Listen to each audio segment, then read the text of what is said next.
Welcome to episode 75 of the Watchin podcast. On today's show, Stargirl eclipsed, baby fight, Donnell goes outside, and Robert stays inside. What we've been watching and more.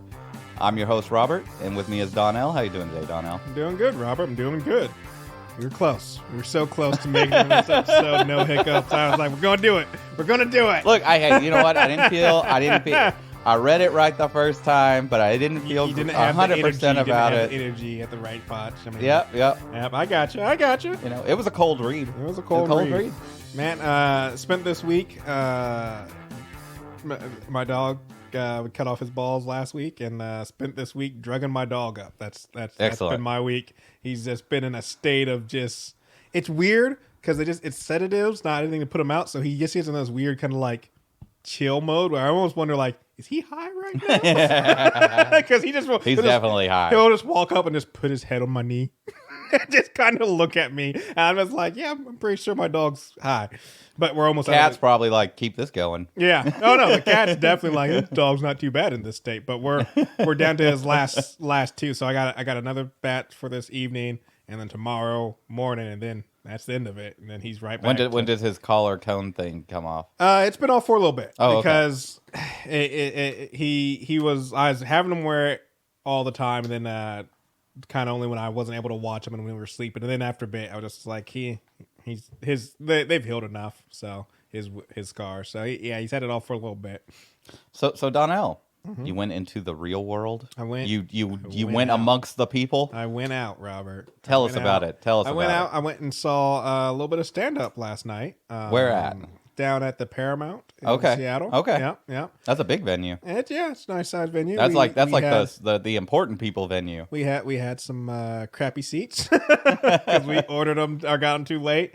But went and saw a stand up. Went and saw a stand up comedian, Dimitri Martin. It was a good show. One thing, like I said, had bad seats, and to me, like most time, I think stand up. What's the matter? You know, you're just here to listen to someone talk. Dimitri Martin is like the one comedian you kind of want to be closer to the stage because he does a lot of he does drawings. Oh, and he always they don't have like a screen up that they don't know. There's no screen up. So yeah, there was a lot of sitting up in the top aisles like squinting, trying to see what was going on down there. But it was pretty good. The thing I wanted to bring up is, like, you know, the world has been in a pandemic for the last 2 years. We're just kind of slowly getting back together. And it's just interesting to see how much people, like, I'm 33 years old.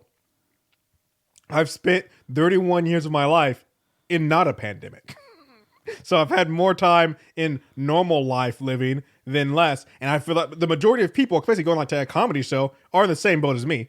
They've spent most of their life not in pandemic. Yeah. But it's just weird how 2 years people forget how to act in society. Like 2 years out the window. Like there's so many places of like it's a large venue, right, Robert? There's a bunch of people. Yeah. And there's just like people just stop and stand in the middle of the way and just totally just like looking around like, hello, we're trying to. They're we're not walking used to here, it. Yeah. and it's stuff, and it's like, but no, just like, there's other people. There was like so much of just like, I don't know. I was like, how it's that you know, like I think about that when if traffic ever gets back to normal, because a lot of people are going to stay working from home forever. Yeah. Oh yeah. But traffic is already kind of getting back up there. You know, like, oh man, those first few months, I was like, ooh, this is easy to get to work. Yeah. You know. But if we ever got like the back to pre-pandemic levels of traffic, deaths all over the place, road rage like you wouldn't believe. Yeah. Like people are not gonna remember how to drive in traffic like that. Already talking about deaths or just accidents. There's so many. Like I said, I'm commuting to work now, and there are so many accidents all the time. And it's like, what happened? Like I said, it's been 2 years. We've spent more time not in a pandemic.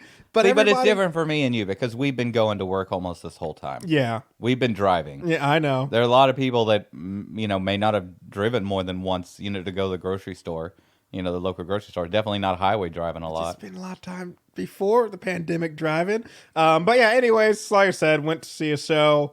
It was good. Actually, because the reason I ended up going to the show is I reached out to my friend because a couple of comedians, one of them who is fresh off of playing the Thunderbolt in Stargirl. Oh. Jim Gaffigan's going to be here in December. Nice. Gonna go see him. I'm gonna see Mike Birbiglia in February. And then I've seen Jim Gaffigan, I've seen Mike Birbiglia, but next summer, as long as the world doesn't plunge back into end of days, gonna go see Bill Burr, who one of my favorite comedians. And why aren't you telling me about this so I can go see Bill Burr? We can have about Bill Burr still. We got tickets, man. Oh, give me a ticket. I'll go see Bill Burr all with right, you. Yeah, okay, I'll get you a I go see Bill Burr. I used to go to a lot of comedy shows. They used to have the Parlor. Yeah, There was one in Bellevue and one in Seattle. Yep, the I've one in been to Seattle one. closed. Yep. And now the one in Bellevue is closed. But all free. I went to about 20 shows, I think. Damn. And no, you just give them your email, and just every now and then they just offer you free tickets. Oh man, that's awesome. Yeah, I saw Janine Garofalo. Okay. Not Louis C.K. Louis Anderson. Gilbert Godfrey. Nice. Just a bunch of people, like a bunch of small people. Yeah. But also a bunch of big, really recognizable names. Yeah. All for free. Nice. Yeah. They just like you just have to buy 2 drinks. And I'm like, well, I was going to buy 2 drinks anyway. Like, oh, that's no problem. I was getting more than 2. But yeah. So definitely going to be seeing some stand up. Got to see some stand up. Looking forward to it. But Robert, what you been doing? You've been in this house the whole time, huh? Yeah, I wasn't going outside a whole lot before, but I've got a project. I do quotations because I'm not saying what it is that I've been working on, and it's just been consuming my time. But part of that project is the overarching project is doing all these little projects that I've been putting off for like a year. Yeah. Like throwing away a bunch of stuff, cleaning neglected areas, rearranging things, fixing things here and there.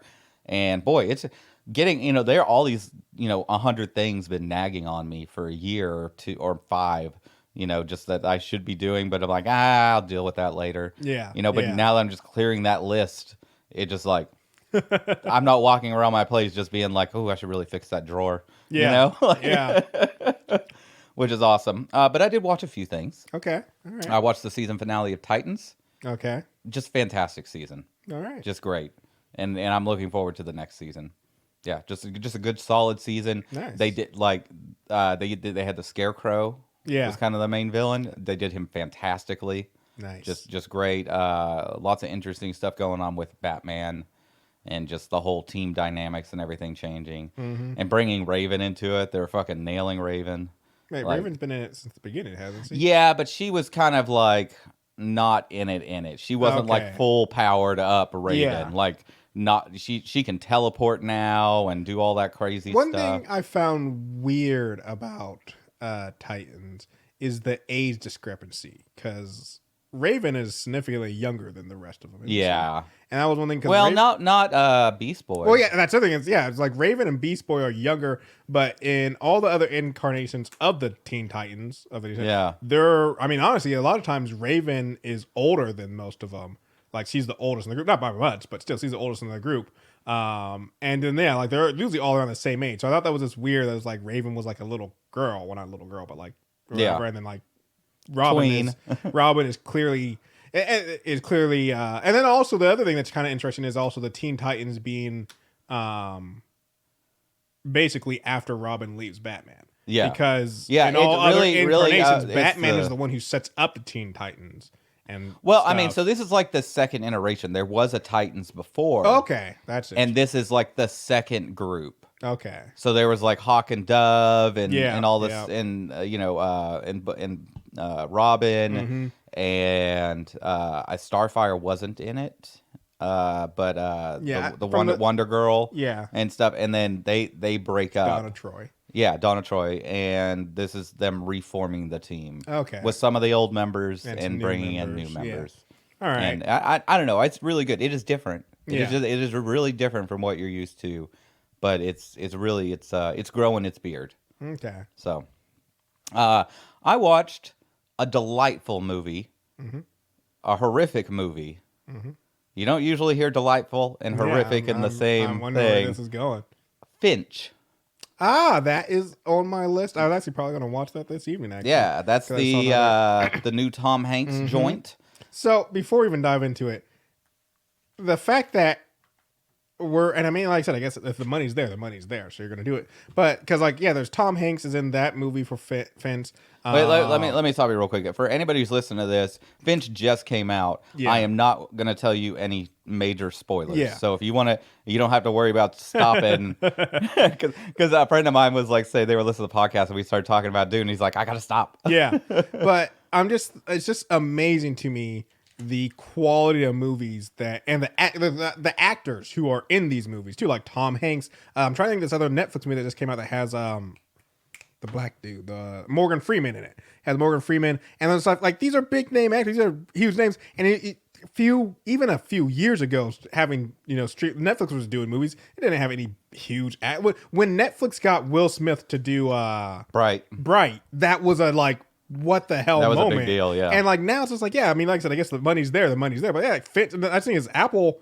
I know Apple, HBO, and Amazon. That's the other one. All have large production stuff with pretty big name actors in them coming up. That's just like, yeah, that's just the new norm now. It's like, even huge actors. Like I said, there used to be the divide of like different tiers of actors, and like the upper echelon actors.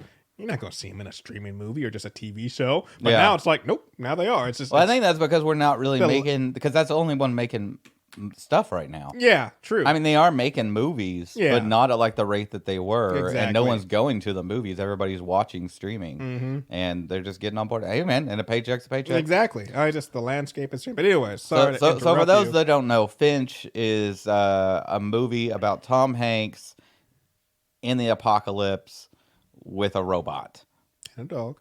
And a dog, and a second robot. Honestly, it's all in the trailer. Yeah. Okay, I'm not saying anything. It's really good. It's really good. I would put it at like an 8 or a 9 on a 10 on the 10 scale. Tom Hanks really he does not phone it in. Nice. It's a lot darker than you would expect it to be, but they have like this Disney-esque music the whole time, and I'm like, this is like a dark movie. Yeah. It has some comedy here and there, but it's dark, and it's just weird having this kind of happy, cheerful Disney cartoon music going on in the background. Just like, this does not fit the scene, but are they like, I don't know. It's really good. It's worth checking out.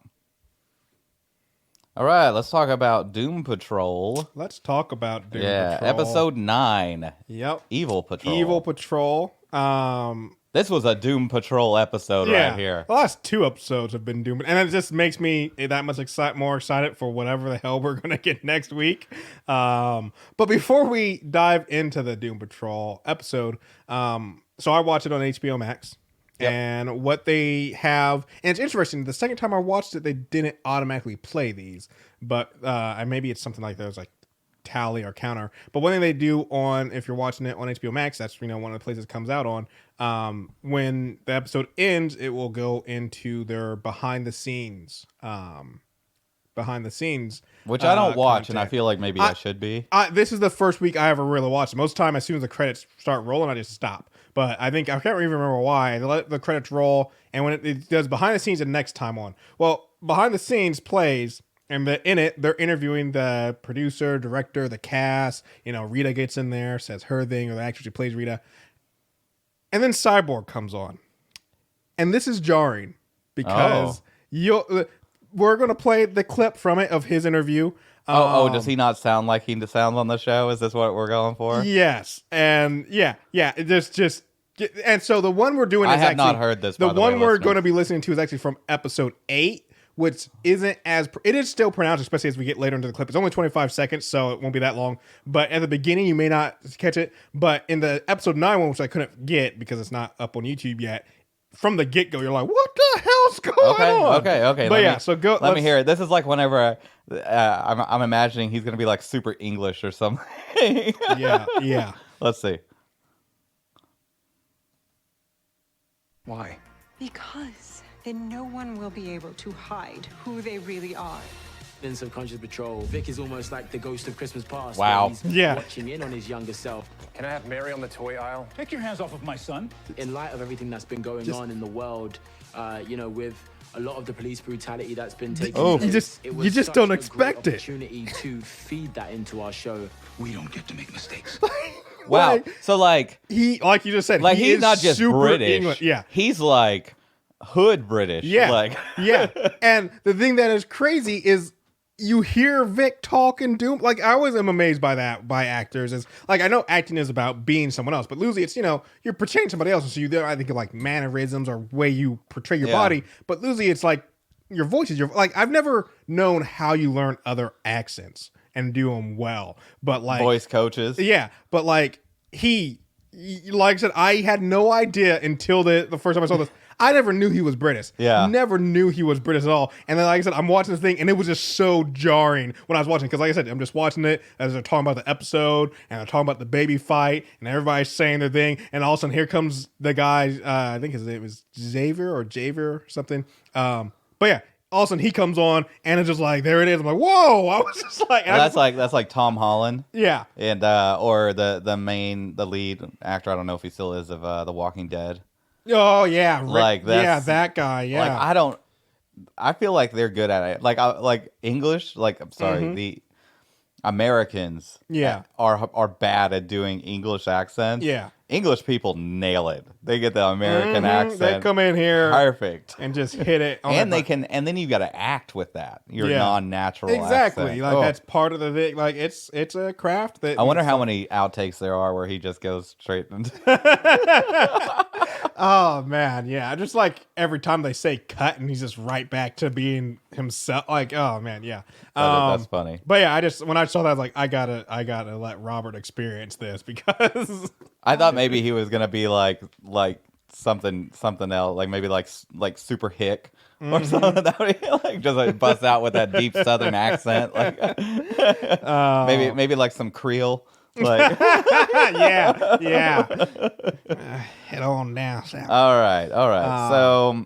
So yeah. Evil Patrol. This whole season we've been watching the Sisterhood of Dada. I got it. And maybe I'm an uncultured swine. I don't know what it is. Dadaism makes no sense to me and seems incredibly dumb. Yeah, it's because But- you're uncultured swine. and Exactly. You don't get like art. I said, maybe I don't get art, but I'm like this opening scene where they're doing this weird dance, and then Rita's when they're like, "What's your dance?" and Rita's "Love Me, Don't Look at Me," and they all get into it. I'm just like, what is going on? This Yep. is not talent. But like I said, I just maybe it's just not my thing. I don't understand it. But yeah, Dadaism. It's definitely makes no can be sense. hit or miss. Yeah. But no, I'm a fan of Dadaism. Okay. All right. Well, guess you're more cultured than me, Robert. Well, yeah, I'll be. I'll be. Oh, wow. Wow. I kind of feel like that makes you uncultured, though. Yeah, that's High fine. horse. But we get a little sequence here with Larry and his pupa, Yep. Yeah. and immediately I was like, "This is a dream." Yeah. When Cliff comes down, Lair Bear, I was like, and then Jane being that, like, Cliff, Lair Bear was weird and made it seem like a dream, but possibly could happen. But when Jane's being so nice, I'm like, Jane's not nice. Well, I thought it was Kay at first. Yeah. You know, that would make sense. But He man, wasn't- that Kay turn has long hair. that's true. That's true. But yeah, that turnaround from Cliff when he's just like, "You really think we're gonna give Yeah. this baby back?" I'm like, "Oh yeah, Yeah. that's some evil shit." That just got dark quick. Larry and his worm. Very interesting this episode. I don't know. It's very I didn't strange understand the way rules. it seems like whenever Larry gets too excited, it like sends out a jolt of something, or as we saw at the end of this, it can literally explode. Well, it's like if it's getting negative. If Yeah. he's getting negative. But it seemed like he mentions later, like on the bus, that it like if everyone else was being negative, that would affect it too. Yeah, which might be why like everyone was being negative at that time, and maybe that's why it full on exploded. But yeah, just very interesting. I'm really anxious to see, because I mean I figure this is how I figure the negative spirit that Larry had, the original one, is gone. And I figure that I'm figuring like this thing is like a pupa or something like it. No, it's a baby Yeah. negative spirit. Yeah. That's So, I'm the other one was like this guy's bullshit. I'm peacing out. Have this baby. I don't know. I mean, if you really think about it, Larry and the other negative spirit were in a long relationship, and then they got divorced, but Larry got to keep the kids. Or the kid. Larry just didn't know he was pregnant when the Oh my God, one that's bounced. great. That's great. Well, so we had a little bit of a showdown between Rita and Madame Ruse at the beginning here. Yeah. And one is I gotta be honest, Ruse has got it right on the head with Rita. I was just like, Rita, I mean, maybe we'll see. She got very serious about it. But Rita literally has Ruse not cornered, but stuff, and he's just talking about how much she wants to get her revenge, but she doesn't do anything. Yeah. Like, see, I would put it like Rita talks a big game, but she ain't. Well, I mean, at the end there, she did go for it. She tried to grab her. It wasn't even with her powers. Just like a lame hug. And I was like, you're not. Yeah, I don't know. I didn't feel like she was too into it. But the other thing, and this whole episode, I've been thinking about this. And actually, I did see, because I did watch the next time one. No, there's nothing in the next time one that really tells you anything about what's going to happen in this last episode, other than it's going to be crazy. But anyways, they do show up in the last episode. But I just, like, the last two episodes, I've been like, where did the Sister of Dada go? They just up and pieced out. Like, don't they want revenge on Madame Rose it's too? weird. And they're just like, nope, we're out. Peace. We'll see I you mean, guys we later. never really got their motivation. Yeah, I mean, the flagellation as a whole is weird.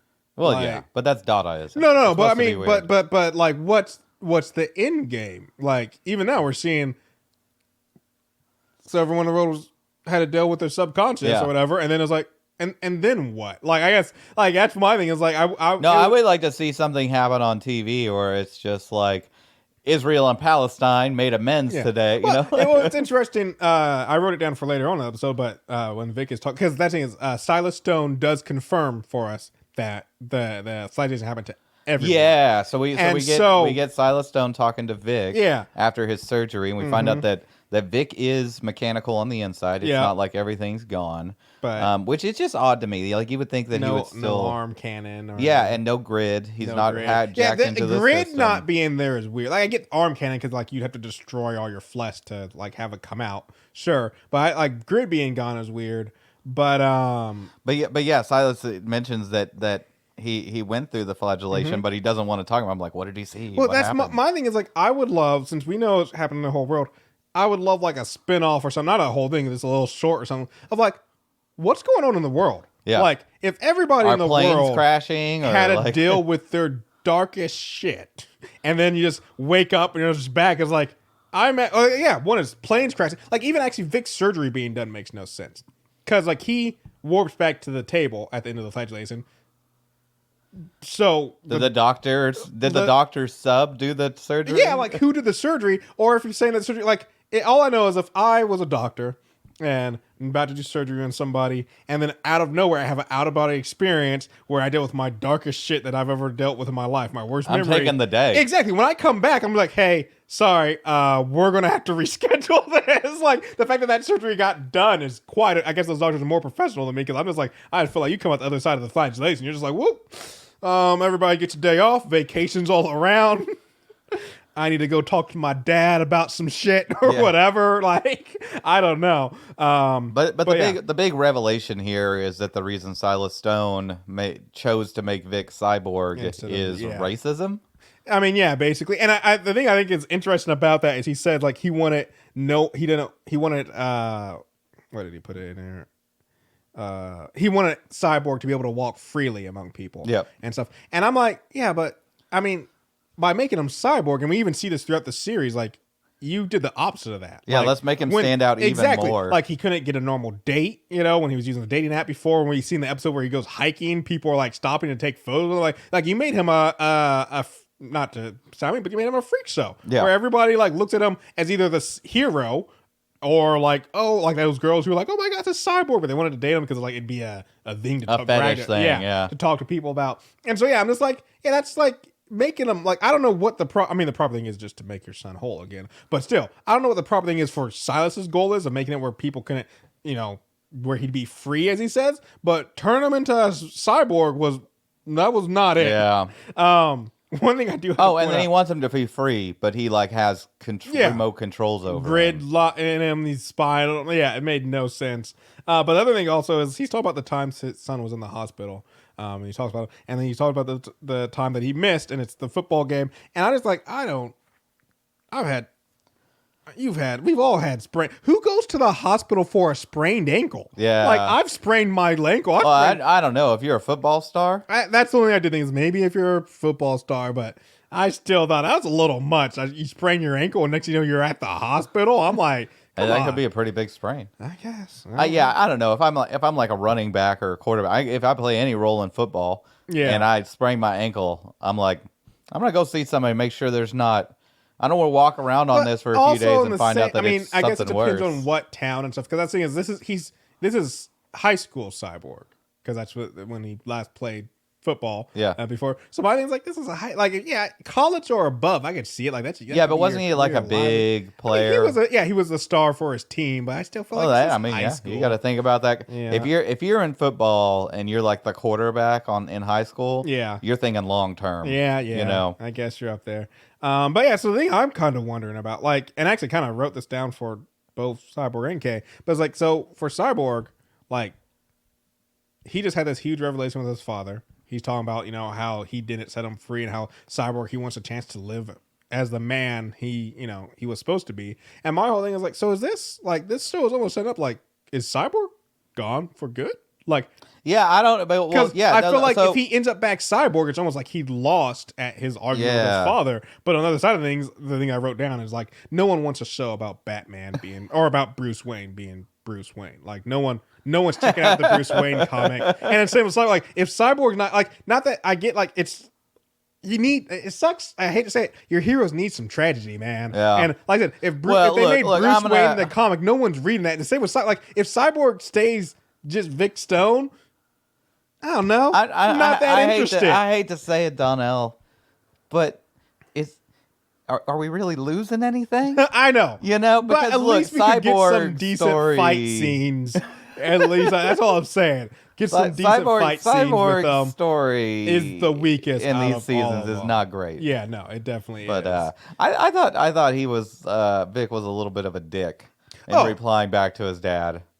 Yeah. I mean, I understand tensions are high and stuff, but I'm like, he finally just did what you asked and told you the truth. Yep. And came out to you and whatnot. And, I felt like it was a hugging moment, not a yelling back moment. But he did bring up that his dad wouldn't hug him or even look at him. So that's fair, too. It was a hugging moment. And, Silas didn't hug. So, no hug. Time to be a dick. Yeah. Look, everybody's been through some shit. Yeah. Oh, yeah. And that's the thing is, if the whole world, everybody's been like that. That's not even. That's the underslide. I mean, that's a true statement when you say everybody, because like literally everybody's been through some shit. Yeah. So we got a brief scene of some fight in the underground between Jane and Kay. Yeah. Where they're arguing. We and find Kay out that gets on the train. Yeah. We also found out that Kay, like I thought at the end of last episode when Kay said like C had done away with everybody. But no, because Kay doesn't know what happened to him either. Yeah, like they're just gone, which is interesting.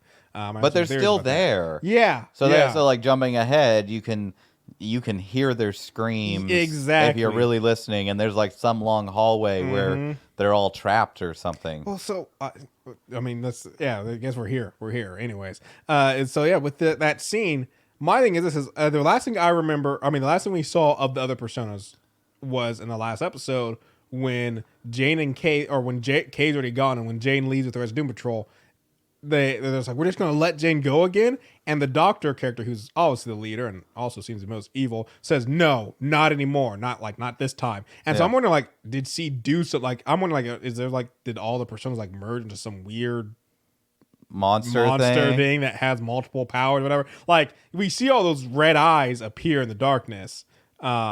When Kay goes to see what it is and stuff, and then like she goes back to her room and freaking things at her door and freaky as hell. But yeah, so I'm just wondering, like, something happened with the personas. It'll be interesting to see what that is. Well, and then later on, like at the very, very end, the place is exploding, like that hallway where they all are. So. Well, when Kay screams. Yeah. Okay, so can we jump ahead and talk about the scream?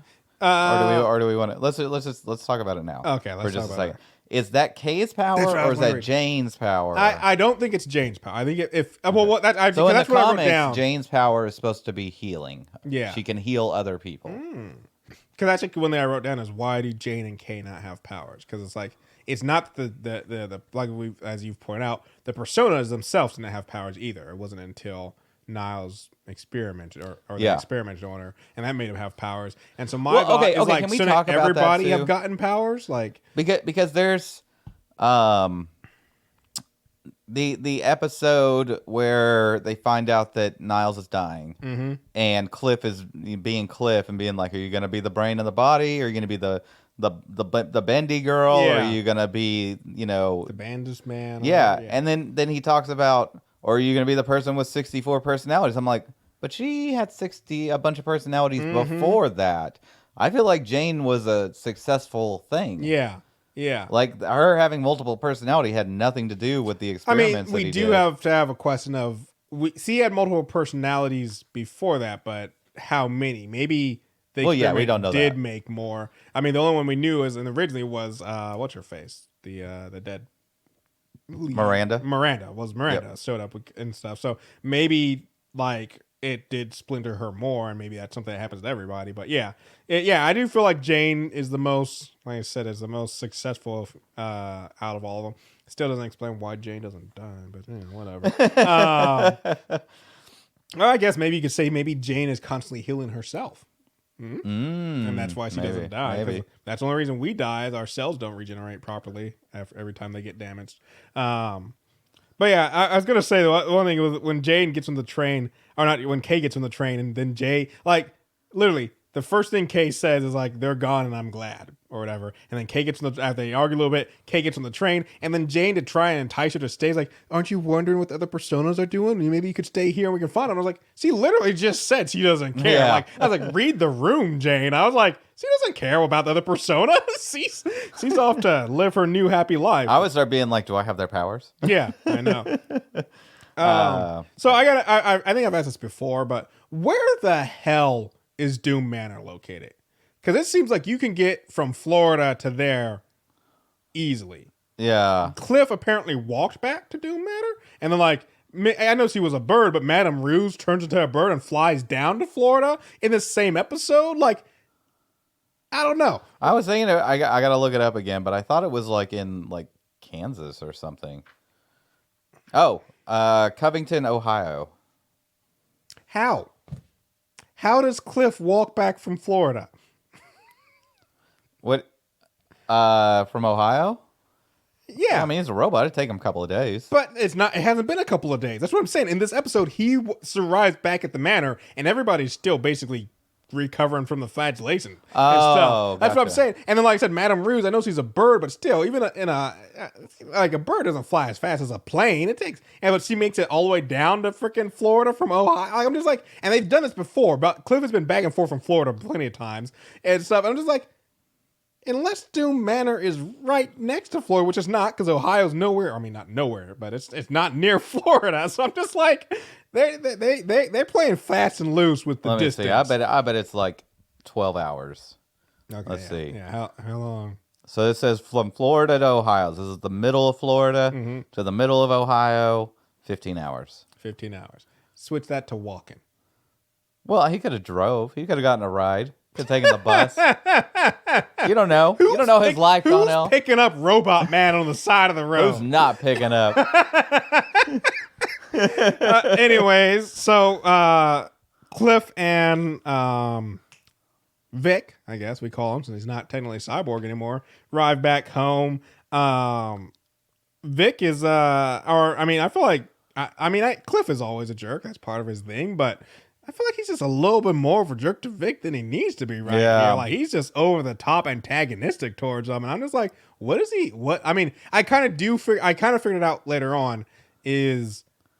And it's one thing like Vic even on the so kind of talk about a little bit about Vic is like everyone's kind of coming down on him, and I think the reason why is because like Larry kind of said this, everybody's gone through some shit, and why does Vic's look like he's just back to being normal while the rest of them are still dealing with everything? Yeah. And then Vic gets upset that they're jealous, but like, hold up, Vic, let's be serious for 1 second. Like, how old do you think he is Victor is. He's probably in his mid-20s. 22. Like 22, 23. Yeah. And we know it was around when he was 16 when he got, into the accident. So, if he's 22, it's been, what's that, 6 years? 6 years of him being a freak show? I'm like, everybody else has been dealing with this shit for decades. Yeah. Rita's been almost 100 a blob woman and stuff. Jane's been dealing with Rita's been a blob woman for over 100 years now. Yeah, exactly. With her extra time and stuff. So, like, I kind of get why everybody else is like, yeah, it's like, you're acting like, yeah, we're all gone through some stuff and just because mine. But it's like, dude, you haven't dealt, 6 years. You dealt with it 6 years. And now you get to go back to your perfect life. Like, even though I do agree that,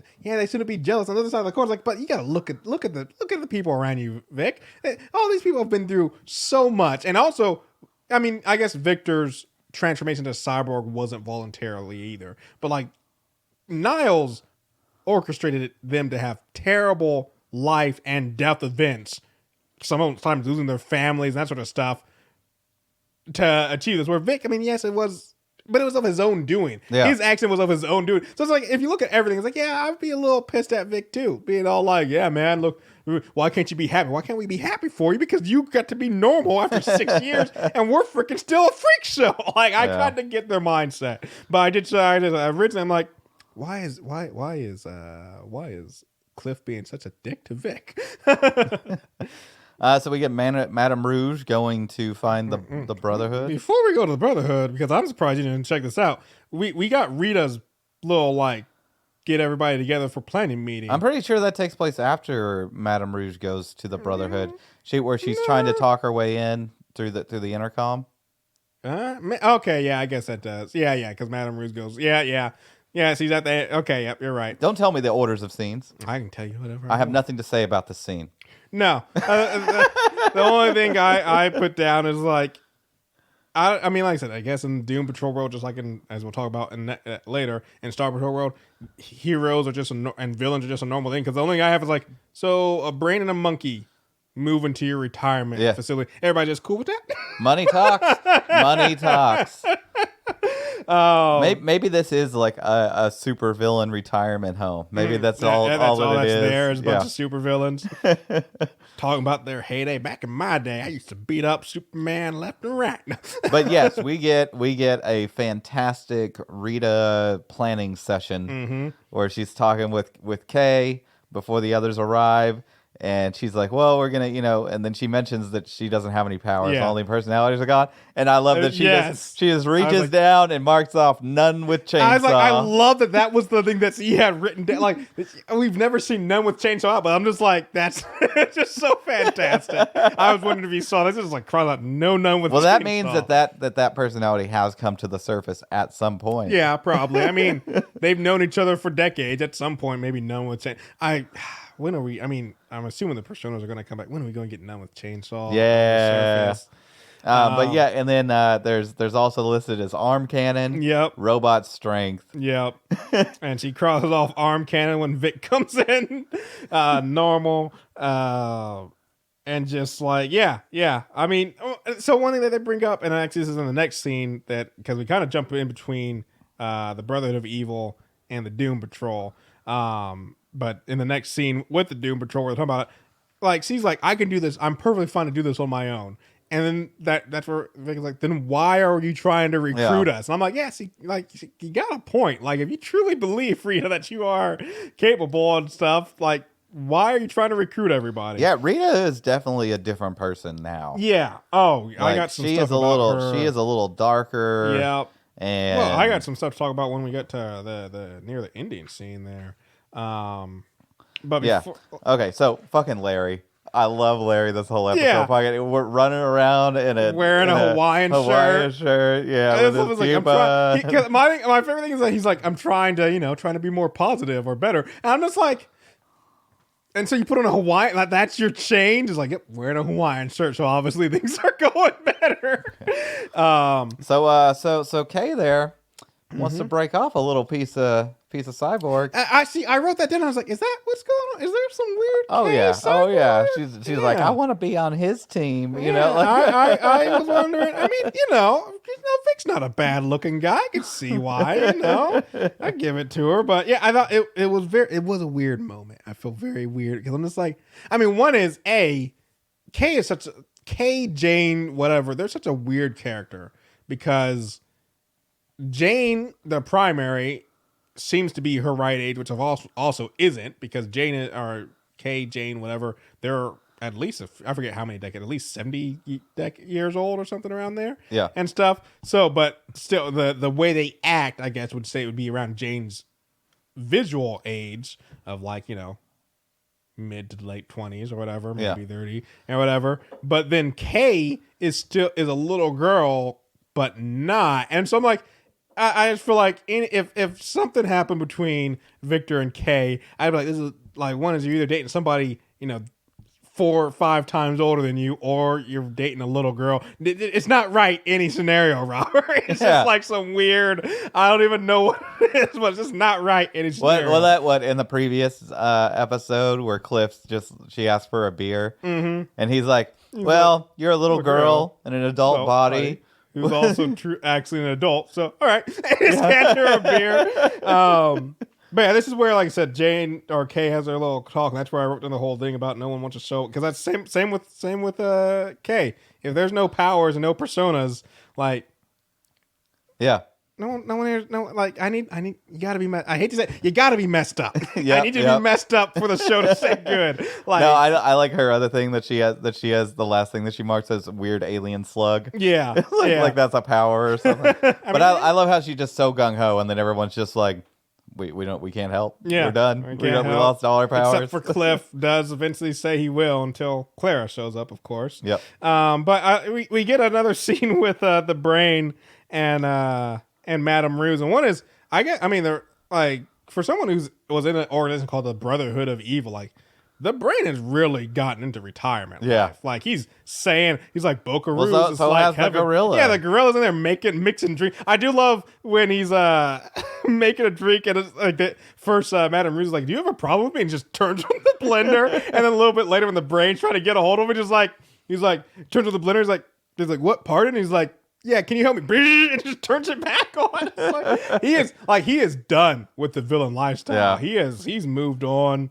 Malal, that's right, his name. Yeah, Malal is done with the villain lifestyle. He's just like, no. I am retired. I make mixed drinks. And he's upset about anybody showing up to ruin that. So we get, then we come up on an absolutely amazing Doom Patrol scene. Why we're really here. Yes. Oh, yeah. So, The baby like I said, fight. the Brain, because I was going to say, is the Brain does agree to help Madame Ruse, but he needs a mission done for himself first, and that is to go and get Cliff. And we get the one is, it runs in the family, is because when Cliff goes in and picks up the baby and he bumps into Claire also with the baby, I just love in unison. They're both like, what the fuck? And I'm like, it runs in the family. Clara got a little bit of it in her too. So you got everybody. I love how Rita's like, really? You think this is right? You think this is how it's really going down? You don't think it's questionable at all?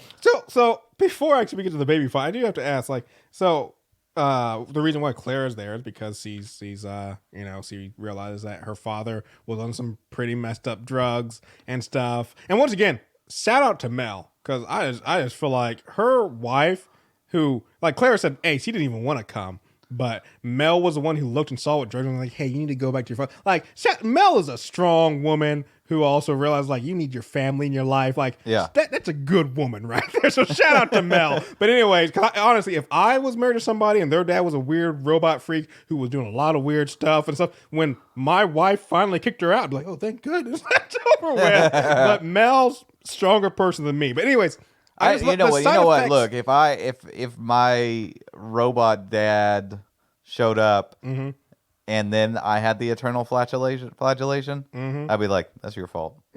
Yeah. I don't know why, but you had something to do with what just craziness just happened. Yeah, and truly he did, if you remember Cliff's eternal flagellation. But anyways, he's talking about the side effects of the meds and why he's kind of forgiving him. And she says that the side effects are loss of inhibition, which I'm like, okay, that makes sense. But then she said literally that the other side effects are lust and gambling. I'm like, what drugs have the side effects of lust and gambling? Like, well, I didn't know lust, those I could could see. Gambling is weird. I mean, I guess it's all chemicals, right? Yeah, I guess. But yeah, I just thought. But anyways, like I said, so that's why Clara's there. But Rita puts in Cliff's mind a little doubt that maybe Clara's not Clara. Though I would say, where did Madame Rudes get a baby from if she was Clara? Or pretend to be. And Cliff actually goes along with it. Because I just love when Cliff along is like, Clara, you tell me if you were a psychotic shapeshifter out to ruin my life, right? But Clara is Clara, but the baby's not a baby because we get the weirdest fight scene Yes. I have ever seen. But well done. Absolutely perfectly done. It's like it's basically everybody's fighting with no powers. Yep.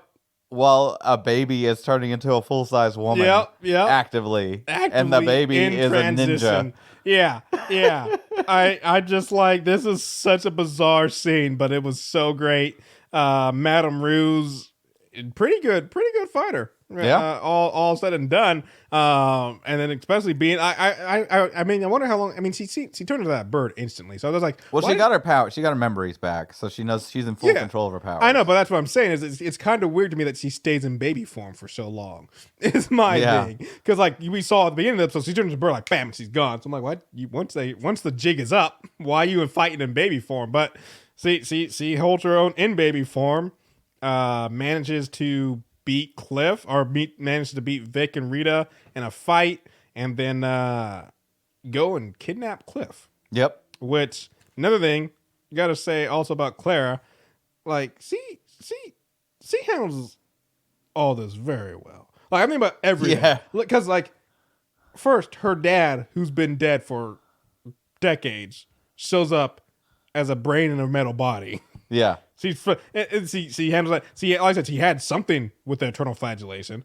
Don't know what. Then crazy. Her baby turned. I mean, her baby. Look, she had with it, but her baby turns out to be a crazy woman, and she's in a house with a bunch of weird freaks, and she just rolls with a bunch of like. I do like when they both in unison say "What the fuck." Though. Yeah. That's what I meant when it runs in the family, Robert. But Yeah. But yeah. See, Clara deals with all this craziness quite well. You know, it's about this time that I'm thinking we could have used more Kipling. I would have really liked more Kipling. We could always use more Kipling in this season. We got another episode, Robert. We do have another episode. There's a chance. There is a chance. But we find out, like I said, so Madame Ruse kidnaps Cliff, and that's where we find out the reason why Cliff is one of a kind and why other people haven't been able to make robot men is because apparently Nigel used some magic. Yeah, which was interesting. Yeah.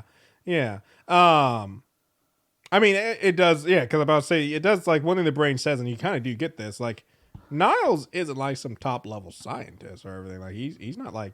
He's certainly a top level welder. yeah, his welding's pretty shoddy, if we remember. But, so it is, it's like, how did he make Robot Man? Or any of them at the end of the day. Like, how did he set up the events for... I mean, I guess he probably had the backing up for... Well, he was always marrying technology and magic because he did that with his spaceship where he had like the Satan goat head like that was trapped in the ship. But so that's why. So Cliff is one of a kind, as the brain says, and the brain doesn't feel that it's fair that this robot body is inhabited by Cliff Steele of all people. But one thing I did write down, Robert, remember a few episodes back, I predicted that the brain was Fuzzy Rim Job 42. And guess what? The brain was Fuzzy Rim Job 42. Nice. Good call. Good call. But yeah, so like I said, then the crew gets together to go get Cliff back. And this is where, like I said, with Rita, like you said, she's a different person. But like some of the things Rita says at the end of this, like one is how she says like, "Hey, I don't know you guys anymore, and like this doesn't feel like home." And basically, she says something like she's willing to sacrifice her friends who aren't really friends for her. I mean, that's the thing where it's also kind of messed up for her past lover who's not even alive anymore. Yeah, like she's just like. I don't know. I feel like Rita really like it wasn't played up that much, but Rita really plunged the dagger into them because it's like basically just like you guys don't matter to me anymore. By the way, the question might be they know where he is. Yeah, and go get him. I mean, you have to die to go get him. Or I guess you don't have to die. No, you don't. Ring up the boys. Yeah, ring up the ghost boys. Go get them. Yeah, we got friends that can help with this. Anytime someone dies, we just go grab them. Yeah, you know. turn it. We just need to have a brain ready to eat when we turn into zombies. We gotta have their body. Remember? Oh, Yeah. because we don't know where his body is. We don't know where his body is, so that could be problematic. Fair enough. I still figure. I mean, maybe get somebody else. I mean, this is kind of morbid, but you find somebody else who just recently passed, and then you go get them and put them in that body. There you go. I mean, you love the person, not the body. So if Rita really loves him, it's gonna matter that he's in a new body. But yeah, Rita just really lays it out there that she's just doesn't seem to care about him anymore. One thing. Actually, this is from the behind the scenes thing that I watched. Is that they talk about basically how Rita is kind of going through a reverse of the Madame Ruse of like Madame Ruse was wondering, am I good or evil at the beginning of this? And then she find out evil, and kind of Rita's, treading on some thin ice here. Yeah. One is joining the Sisterhood of Dada, but also like as we see with her, how she's willing to sacrifice her friends in a sense. Yeah, he's kind of. It's interesting. Where I was gonna see where her character goes next season for sure. Yeah, or maybe she'll have some crazy revelation in the next episode. Yeah. But so they're all on the bus. Yep. They're driving along, doing their thing, and Kay is wandering around the underground and finds this evil place. Yeah, I was gonna say. I'll be honest. The underground without the personas. Creepy. Yeah. Pretty creepy place. It definitely needs to be cleaned up. Yeah. There's no cleaning persona. There's no maid. There should be, someone in there to clean up. But she ends up screaming so loud that it activates a power. Yep. Again, I don't think it's Jane's power. I think it's Kay. Power. Kay's the one who screams. Yeah. I think it just comes out of Jane. And it starts to tear down the underground and causes the bus to flip over. Oh, it causes the worm to explode. Yeah. Yeah, and that causes the bus to flip over. Yeah, and while that's going on, the last two things with we forgot. Brotherhood of Evil betrays Madame Ruse. Yeah, I love that scene with the French music where he's just dancing. Well, that's around. what I put in there. I was like, but that scene with the French music, it's an album that the Brotherhood of Evil recorded. And like, what type of evil organization is putting out albums? But anyways, the classy kind. The classy kind. But yeah, so like I said, they betray him. We see that Cliff's head is in a jar. Our brain is in a jar that's with Madame Ruse, and it looks like Malal's just pushing him off a cliff. Yeah, that was weird. Set him on fire or something. Yeah. But anyways, the last scene we get is of the bus exploding and it flipping over, but also of the brain in Cliff's body just cutting a jig with a lady on the dance floor. Maybe you're right about this being a super villain retirement home, because I was like, well, retirement home is just chill and relaxed with a metal man showing up. Yeah. And also, the other thing I can't feel, what's the point of dancing? The other thing that's what I was going to say is he says he wants to live a life of indulgence. And I'm like, dude, you really picked the wrong body for a life of indulgence. You can't feel massages. You can't taste anything. You can't smell the roses. The only thing you can, I was like, you picked Roboman is an amazing thing. That's a terrible body if you want to live a life of indulgence. But yeah, setting up for what's got to be one hell of a season finale. Yeah, I'm excited about it. One more episode. Like I said, the only thing I know from the next time on is we do finally get to see that the Sisterhood of Dada is still around, because they show up in this next episode, which I've been wondering where the hell they've been. So hopefully they have an explanation for where they've been. Yeah. Did they go through real time to get there? That's what I want to know. Or did they use a time machine or something? No, they definitely went through real time to get there. They were held hostage and stuff, and they were free when they freed. That's right. They were in the ant farm. Yeah, when they freed the butts, that's when they got free. But yeah, it'll be. I really want to know what their end game was, and if do they count it as a success now, or I think I would say yes, but we'll find out on next week's episode. Yeah. Well, we're gonna take a break here, and when we come back, we'll talk about the season finale of Stargirl. Yes, we will. Hello, I'm Kai Bobby, co-host of the Rotten Treasure podcast, where I talk with my friend Jim O'Donnell and a special guest about movie franchises that arguably went on a little longer than they should have. Hey Jim, what movies do we review? Home Alone, Home Alone 2, Lost in New York, Home Alone 3, Home Alone 4, Taking Back the House, Home Alone Jim, Holiday Jim, Heist. We review more than just Home Alone movies. Tremors, Tremors 2, Aftershocks. Do we have any guests? Do we have guests, Jim? Scott Campbell, Robert and Donnell from Watchin' It, Sarah Carter. Okay, how do people find us on the internet, Jim? Follow us at rotten_treasure on Instagram, at Rotten Treasure on Twitter, Rotten Treasure on Facebook. Okay, all right. You know what? That's enough of your list. So, folks, if you still want to find us, you can listen to us on your preferred podcast app, such as Spotify or Apple Podcasts or Podbean.com, Google Podcasts, Listen Notes, not SoundCloud.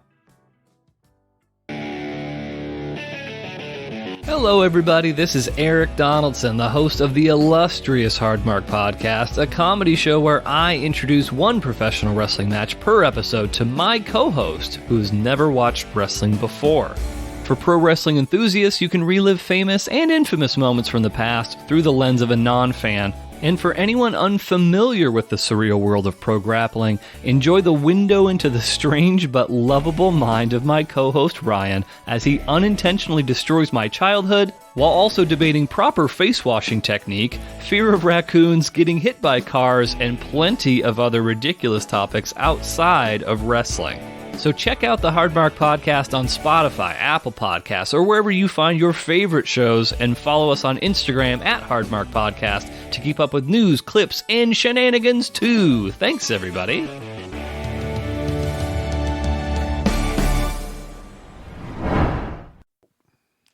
All right, Stargirl, episode 13, summer school season finale. Yes. First off, I know Summer we touched on school? this. Yeah. Yeah. Why? I don't get the summer school motif for this one. It just was weird. But whatever. They made their choice. They rode with it all season, so I guess applaud them for that. But it just seemed very weird. But we got another thing that we don't see that often in Stargirl. I think this last two episodes all of a sudden got a last time on. Yeah. At the beginning, which I thought was... I mean, it fit, I guess, for series finale. I mean, season finale, but it just still felt weird just because we don't usually have it. But once we got to the actual meat of it, the first thing that what's his face says, Eclipso in boy form says is are you scared? And I'm not sure if you ever watched. Did you ever see the show Scare Tactics? No. So it was a prank show where they'd take people and they'd basically like put them in like a scary situation, like you're babysitting for a rich couple, and all of a sudden a serial killer shows up, and then you get chased around the house, and then they always end it with like, the serial killer coming up like, are you scared? And then the person be like, yes, I'm scared. And they'd be like, well, you shouldn't be. And so when this episode started, it comes like, are you scared? I was like, are we in Scare Tactics? Like, I just felt like this was like right out of Scare Tactics. I was so yeah, we get this big monologue from the kid. Yeah. And man, this whole episode, I'm just like, I hope this kid gets an Emmy for this role. Just absolutely nails it. Yeah, the kid does great, and he finally explains to me, well, for one person, the rest of them I still don't understand, but why he didn't just defeat peace them. out, peace out, or just kill. Like, it makes sense why Courtney's still alive. It doesn't make sense why anybody else is. Yeah. Because if you're trying to break Courtney and trying to get her to hate you, just kill all a her couple friends. of her friends. Yeah. So my thing, but kill still, her mom, kill her brother, kill her dad. He finally explained, like, because like I said, all this season, like, why is he still there, and why doesn't he just, like, he's more than strong enough to defeat them. Why doesn't he just get rid of them? Like, they're obviously going to be a thorn in his side if he doesn't. So they kind of explain that a little bit, like, at least, like I said, at least in Courtney's, and why Courtney's around. So then we get Jenny or Lantern is having a nightmare. So, yeah. And go ahead. You got something about the nightmare? Well, yeah, because my thing is, we saw in last season they go to kill the like little residual, whatever, and then we see the ring gets poisoned or whatever is what I put down for it. And then my thing is, like, they do not deal with that either. Yeah, they don't deal, like, unless like her nightmare was coming from that, and if it is, then it honestly seems like the poisoning or whatever actually was a good thing, because it was trying to warn her about it. But yeah, she can like see the future. She just has this dream where we see exactly what is probably going to happen is or what does happen. I don't know why I'm acting like we haven't already seen the episode. But that Courtney is going to be possessed by Eclipso. Yep. So I wrote something, and then immediately I got so excited. I was like, I have a thing I'm going to talk about. Okay. And then it got completely shut down in the next scene. I'm like, you bastards. All right. So Jenny wakes up and she's like, we got to stop them. Yeah. And then Barbara's like, they've already left. And I'm immediately like, you don't got no cell phone? Everybody's got a cell phone. Yeah. What the hell? And then the very next scene, the first thing you see is Pat holding a cell phone. And I'm like, they have cell phones. Yeah. You can call them. And you he's can like, stop there's them. no signal. And then he says there's no signal. I'm like, you son of a bitch. Like, Yeah. Yeah. like you don't know what, like Barbara doesn't know where they're going. She can't hop in the car and like rush there. I mean, that's exactly what they do, though. I mean, they're headed out when they cut back to them, they're headed out the door to get there, and then they get interrupted by, we don't get to see until the later scenes. Yeah. I hate when they do stuff like that, because it's just, I don't know, it's just, to me, it's like it's pathetic, because, like, what's the point? Just show us who it is, because it's not like, Yeah. if we're watching the show. I mean, like, I immediately knew who it was. Yeah. Yeah. But I'm just saying, if it was like, most of the time you do stuff like that to make sure they keep watching, but it's like, this is a season finale. If we're watching the season finale, we're not going to stop in the middle of the episode and be like, you know what? I'm done watching Stargirl, and never watch again unless you bury a little, ooh, who could it be? Like, Yeah. But anyways, besides that, By the way, we needed more Starman this season. Like Yes. little tidbits We're here and there. Not a lot, but we're going to be getting a ton of Starman. oh yeah. Yeah. He's going to be in the whole The next season. interestingly, So excited for the next season. interesting thing is, and I wonder, I mean, it's probably just, the whole professionalism and keeping things, keeping things under wrap. Because I remember, we talked about it, is when Joe McHale was talking about he would love to play the Starman character again if they'll have him back. And he made it kind of sound like he wasn't sure if he was going to be in the series anymore. It's always after the filming of these episodes that, Starman's he's got a role for at least next season, if not longer. So I mean, the guy's in the show now. Yeah. It'll be good to see where that's going. But And who doesn't like Joel McHale? Yeah. He's good at getting some work. When he first showed up as Starman, actually, it was like, oh, that's nice. Like, it was kind of cool to see. Yeah. I wonder where that's going to go. So Donnell. Yeah. Does Rick really think that he can complete this hourglass? I've already brought this up. Under the wire? Like, or under at the all? wire? Yeah. My thing is, because the thing I kept thinking is, like, if you gave me all the instructions to build an iPhone, I still couldn't build an iPhone. And that's hourglass is just like he has it. Because one thing they brought up, like in a preview, I was like, well, you got your dad's notebooks. It's like, yeah, but unless you're whatever engineer or some, I thought it was chemical based, but it looks like it's electric. Okay, let's talk about that. No, this is This is supposed to be a magic device. Like what does go into computer parts have to do? But yeah. What computer parts have to do with making you It's like strong? some science thing. Was it got a timer in it or something? Nothing makes it. Yeah, but him putting together this hourglass, I was just like, who, how, why? Like, well, once again, and actually this kind of jumps to the end, but also before this because I had some time. I'm like, if anybody should be building that hourglass, is you get your notebook with your dad's notes, and you get the hourglass, and you walk up to Dr. McNider and say, hey, can you take a look at this? Yeah. Because if anybody's gonna fix it, it's him. And even though this is jumping to the end, the fact that he's off to go find his wife without. I'm just like, someone stop that man. Be like, hey, before you leave, real quick. No, you got a wife to go catch up with, but it's been 10 years. It's not like she's not. You can wait an extra couple days. Can you take a look at this hourglass? Before this man bounces. And they never address fixing the eyeglass. Nope, they're good now. Don't worry about it, Robert. Also, jumping forward, Dr. Midnight's like, I want to go find my wife. Yeah. And Beth is like, oh, I know exactly where she is. She, so they're in Kansas, Indiana. Yeah. They're like right next door. I'm like, but how's it getting there? Yeah. Well, not just that. He's been gone for a while. He got money. Nobody wants to drive him. Money. I mean, here's the thing. Money doesn't. He's also blind. It'd be the same money. Yeah, but he got his glasses, so that's fine. Yeah. But no, here's my thing. Is the thing that gets me about that scene with Beth actually is he's like, I gotta go find my wife, and then Beth walks and is like, actually, I already found her. I'm like, okay, stop. Beth is using his technology. He's like, if I'm Dr. McNider, I've been gone for 10 years. Even if Eclipse was out there, when I first get out of the picture, like when there's some downtime, the first thing I'm doing is searching for my wife. So the fact that Beth's like, I found her, is like, if you can find her, he could find her. So how is he not already found her? He's like, I got to track her down. And Beth is like, apparently it's not that hard with you. Got the goggles. You both have the same powers, technically. And I'm like, you've been doing it longer and have more of a reason to find your wife. Beth's doing it because he's being a nice friend. You're doing it because it's your freaking wife. And I'm just like, how do you not know where she is? Anyways, sorry. So Zeke.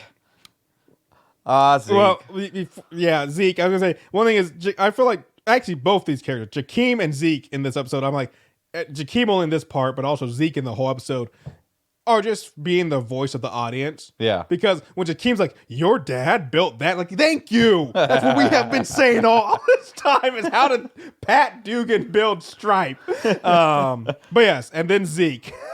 Yeah. So he's having trouble fixing the robot. Yep. And finally Thunderbolt arrives. And Zeke's reaction is he's just like, yes. He's like, just let me. Let your you don't pink have light. To, you don't have to explain it. Just let me just have this. Yeah. And like I said, Zeke is us. Yeah. Zeke is like I just realized like Zeke is That's why we like him. Is because we just like, Zeke is when he discovers that his not even his neighbor, but the guy he worked with loosely has a giant robot in his garage. He doesn't run out and tell everybody. He doesn't panic. No, he's just like, let's put a chainsaw on it. Let's play with the giant robot. And I was like, Zeke is. So it almost seemed like Zeke knew what the Thunderbolt's power was because he got very excited at seeing I don't think Thunderbolt. Zeke is just like that. If me or you. I mean, we might be a little bit more panicked, but think about it. It's like you didn't have any reason to be scared. If you suddenly one day woke up and was thrust into a superhero comic, Robert, you just be like, this is amazing. Just like, and that's what I feel like Zeke is like. Even though he doesn't know what the Thunderbolt does, he's like, giant robot, flying pink guy shows up out of nowhere with a bunch of Chinese food. How can my day get any better? Like Zeke is just having the time. Even though the world is plunged into darkness and may be ending, Zeke is having the time of his life. He's going out on top for Zeke. You know what sucks about this being 13 episodes? The kind of standard now. 12, 13 episode 8 run. to 13 is where we're sitting. Where 10 years ago this would have been 24 episodes, right? 24 1-hour episodes. Yeah, and that gives you a lot of opportunity to tell a lot more story. Yeah, and I really need that Zeke other guy episode. I need an episode that's just all Zeke. Yeah. Just like a day Zeke in the life. going about his day. Yeah, give us a day of Zeke. As he just being a he surly, wakes up in the morning, dealing, trying to sell guy. stop signs and just, yes. So here's a question for you, though, because we kind of got to see this. And I talked about this before, but where is the town of Blue Valley? There is a supernatural battle going down at Town Hall, and no one's around? Like, the town is basically empty. And I'm just like... Well, there's been a big storm. Where's everybody? Where is You think everybody would be outside looking at this giant eclipse that's going on? Giant eclipse. There's literally tears in the sky happening. And there's also explosions and battles happening at Town Hall. And, I mean, where are the cops? No one swings by Town Hall when there's freaking fights going on. It's just like... Blue Valley just kind of just lets things happen, whether it's good or bad. So let's talk about Eclipso. He's in the town, right? Mm-hmm. Is he just messing with the JSA, or is he messing with the town? He has to be. Is the rest of the town getting these visions and nightmares and stuff? At least Beth's parents are. Which, real quick with Beth's parents. When Eclipso sets him up of why they're there, it's like, your dad was working late because he didn't want to go home, and then your mom came to talk because daughter. I'm like, I like that it took all season for her parents to finally be like, you think maybe we should talk about our daughter and stuff she's going through, even though she's made it very obvious that she's not doing well right now with our divorce. Like all season before the parents finally, maybe we should talk about this. Like I was like, come on, we're crying out loud. Oh, now Beth has a real problem with her parents. We'll talk about that for sure. But so we get everyone arrives or Pat. Well, wait. Oh. I wasn't finished with my thought here. So I would imagine that other people in the town are getting messed up. Like this is a newsworthy event, and this is an Omega level event. Yep. He talks about it. He's like the whole world is going to get snuffed out. Where's the bat phone? Yeah, that's okay. Yeah, I did have that down. We already hinted at this, but I'm just like, how is there no, like I said, this world is established, so there are heroes in it. Yeah. And I'm like, how's no one knows? There has got to be a hotline you can call. Yeah. But like, you can't call like the local news, like the local city news and be like, hey, we're getting attacked by a god that is going to try and destroy the world. Can we get Superman up in here? Because we know that Superman's real. Exactly. That's exactly. I mean, that's it. So here's one thing with Superman. Also, like you don't even need the bat phone or anything. Like Superman supposedly can hear like Yeah. massive distances and stuff. And so like it's one of the things like in Injustice when he just takes turn over the towards world. a metropolis and yell Superman. Yeah, like yeah. So I'm just like, where's he at? What he can't be bothered right now. Evil demon about to consume the whole world. And Superman's like, yeah, but Lex Luthor. Yeah. I'm just like, oh my god. No matter what Lex Luthor is doing, he's not trying to destroy the world. If anything, he's just trying to take over it because that's one of his endeavors. But yeah, so I'm just like, I don't care what Lex Luthor is doing right now. Evil demon's about to snuff out the whole planet. You can fly over there, at least check it out. But yeah, so Pat and Stargirl and Yolanda and what's her face show up, and we run into Eclipso, and he gives a little bit more of a spiel, and then we have the scene, and I'm just like, I mean, I get it because you are the parent and they're the kids, but when basically they're like, we gotta help Beth and Dr. Midnight, and it's like, go Pat, and Pat's like, are you sure? And I'm like, stop, Pat, what are you gonna do? What are you gonna do? Like, you gonna stick around and do what? While your daughter and her two friends fight an evil demon, you're gonna do what? You gonna cheer them on? I'm like, yes, we're sure. Go do something helpful, man. Like, I get it, he's their dad, but also I'm just like, what are you gonna do? What are you gonna do, Pat? What are you gonna do? You gonna stick around and do what? Yeah, and I love how he's just in like dad clothes. Yeah, just wearing t-shirt. Like, you don't got any jacket. kind of tactical gear. No, like you're not gonna get a bulletproof vest or something. Robert. We've talked about this so much with this show about everything. They're not prepared, even though he's been dealing with superhero stuff all his life. They had, like I said, they had no escape plan. They had no bunker set up for when the like it's. They're not prepared. They're terrible heroes in some aspects because they don't prepare for that. No, Pat doesn't have any tactical gear. That would be the sensible thing to do. Of course, he ain't got no tactical gear. Okay, so I'm just gonna skip a little ahead to something. But Barbara shows up. I got it. Right. Yeah. And she has no powers. Yep. And she has no armor. Yep. This is Kansas. Mm-hmm. This is rural Kansas. Mm-hmm. AR-15, baby. Yeah. Bring a gun. Yeah. We have no reason to believe that a gun won't harm Eclipso. Yeah. Well. And what, are you not going to kill him? I mean, maybe Barbara doesn't, but we saw in this episode that a chainsaw doesn't hurt Eclipso, so I'm pretty sure a gun not going to hurt Eclipso. But yeah, Barbara doesn't know that, yeah. So why did she have a gun? But yeah, that's one thing I wrote down, and I hate to say that this goes with Beth and Dr. McKnight, and then also with Pat and Barbara, Mike to extent until now that Stripe's back up and running, Rick right now, but maybe not eventually. But the people who don't have powers in this show, they really need to get out of the way. Yeah.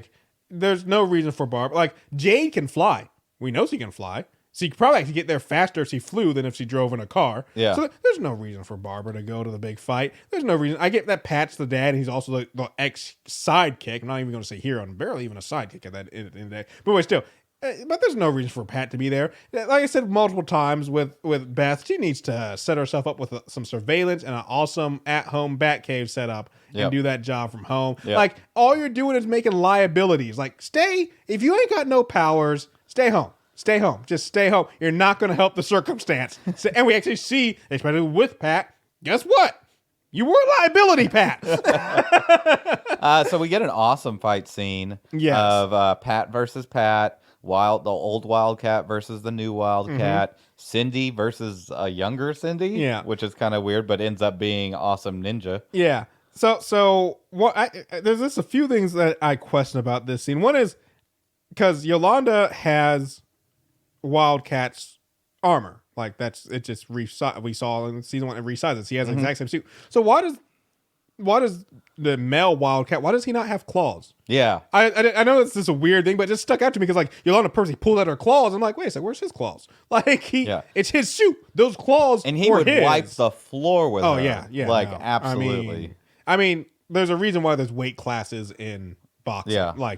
He's bigger, stronger, and they both have the same powers. Yeah, he would wipe the floor. Well, with and he Yolanda. just got more experience and skill. Yeah, probably. that too. Yeah. So I like Pat fighting. I love how everyone gets set up into this fight, and it's kind of like their alter ego. And even though with Cindy is also fighting herself, it's a different version of herself. Well, I love that Pat's alter ego It's just is another just Pat. Pat. But an eviler version. It's just Pat wearing a striped shirt. They're wearing the same jacket and pants. It's just a striped shirt. I'm like, that's evil Pat for you. It's not much different. He's just got a striped shirt on, folks. Okay, so They all figure out that it's fake, right? See, this is where one of the things I have an issue with is where are Beth and Dr. Midnight during this? Or actually, from the time they're just sitting there like staring in that door. Yeah, but say from the time that Courtney and them get in the building till they show up and actually save everybody from themselves or their own personal fights, it just doesn't make any sense. Because like at first you think, oh, they're captured. And because that's Pat is sent to go get them or save them. But then we find out, no, because Pat's fighting himself and getting beat by himself. And then, what is it? Freaking Dr. Midnight comes like, it's all a dream. I'm like, where have you been?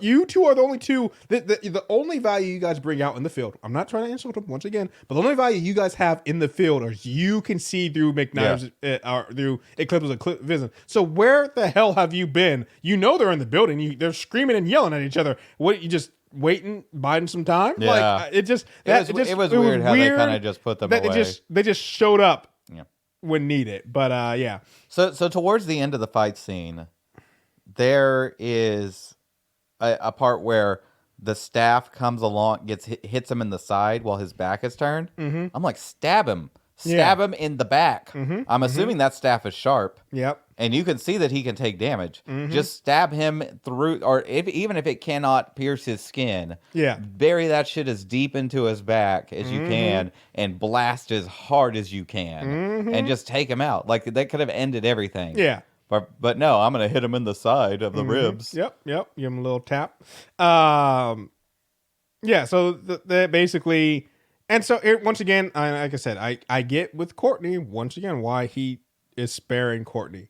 But he shows that he's more than capable of defeating all of them, like, right then. When, like, basically they all realize, hey, this is a fake, this isn't real. The troops rally, so we got Yolanda and Cindy and Courtney and Pat and the two Dr. Midnight, for whatever reason, all come to square off against Eclipse, and he just rushes forward and basically blasts them all down. He takes on Cindy and Courtney, like he knocks out Yolanda almost instantly, takes on Cindy and Courtney, and pretty easily defeats them. So and so the whole time I'm just sitting here, I'm like, I mean, I get it. One is it's because it's on CW and they're not going to have kid violently murdered. Yeah, no, they did have a couple kids, but still violently murdered. And plus they're the heroes and stuff. But it just like to me, I'm like, just. Like, I get why you're not killing Courtney, but just, you need, like, especially because, like, the longer they're around, the more time that it gives them to ultimately figure out how to defeat you, just start killing some people. Just start killing some people. Get rid of Pat. Get rid of Cindy and Yolanda. Like, he knocks Yolanda out. I'm like, finish her off. Yeah. Make sure she can't kill